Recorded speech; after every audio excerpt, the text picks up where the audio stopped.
Hi all, welcome to Blasters arena. Mohan ബഗാന്റെ വിദേശ താരങ്ങളുമായി ബന്ധപ്പെട്ടുകൊണ്ട് ഒരുപാട് അപ്ഡേറ്റുകൾ ഇപ്പോൾ പുറത്തേക്ക് വരുന്നുണ്ട്.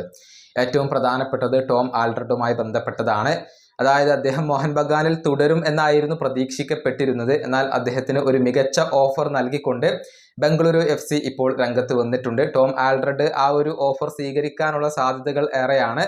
പകരക്കാരെ ഇപ്പോൾ മോഹൻ ബഗാൻ അന്വേഷിച്ച് തുടങ്ങി എന്നുള്ള വാർത്തകളും പുറത്തേക്ക് വന്നിരുന്നു. ഇപ്പോഴിതാ ഗ്രെഗ് സ്റ്റുവേർട്ട് അതുപോലെ തന്നെ ജേസൺ കമ്മിങ്സ് എന്നിവരുമായി ബന്ധപ്പെട്ടുകൊണ്ടുള്ള അപ്ഡേറ്റുകൾ പുറത്തേക്ക് വന്നിട്ടുണ്ട്.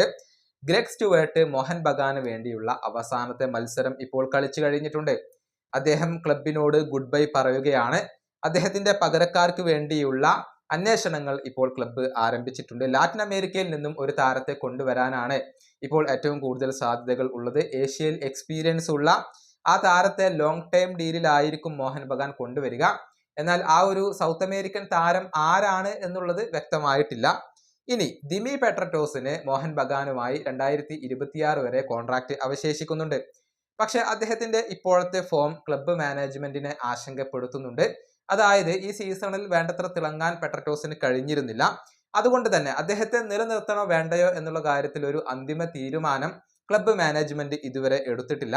എന്നാൽ ഇപ്പോഴും ആരാധകർക്ക് ഏറെ ഇഷ്ടമുള്ള ഒരു താരമാണ് പെട്രറ്റോസ്. അതും ക്ലബിനെ സംബന്ധിച്ചിടത്തോളം ഒരൽപ്പം കുഴപ്പിക്കുന്ന കാര്യമാണ്. മാത്രമല്ല ദിമിക്ക് മറ്റുള്ള ക്ലബ്ബുകളിൽ നിന്നും ഇപ്പോൾ ഓഫറുകൾ ലഭിച്ചിട്ടുണ്ട്. അതുകൊണ്ട് തന്നെ അദ്ദേഹത്തെ നിലനിർത്തണോ വേണ്ടയോ എന്ന കാര്യത്തിൽ ഒരു അന്തിമ തീരുമാനം മോഹൻ ബഗാൻ ഇതുവരെ എടുത്തിട്ടില്ല. അധികം വൈകാതെ തന്നെ അവർക്ക് എടുക്കേണ്ടതുണ്ട്. ഇത്രയും വിദേശ താരങ്ങളുമായി ബന്ധപ്പെട്ട വാർത്തകളാണ് ഇപ്പോൾ പുറത്തേക്ക് വന്നിട്ടുള്ളത്. ബാക്കിയുള്ള വിദേശ താരങ്ങൾ ക്ലബിനകത്ത് തന്നെ തുടരും എന്നാണ് പ്രതീക്ഷിക്കപ്പെടുന്നത്. ഈ വീഡിയോ അവസാനിപ്പിക്കുന്നു. അടുത്തൊരു വീഡിയോയിൽ വീണ്ടും കാണാം.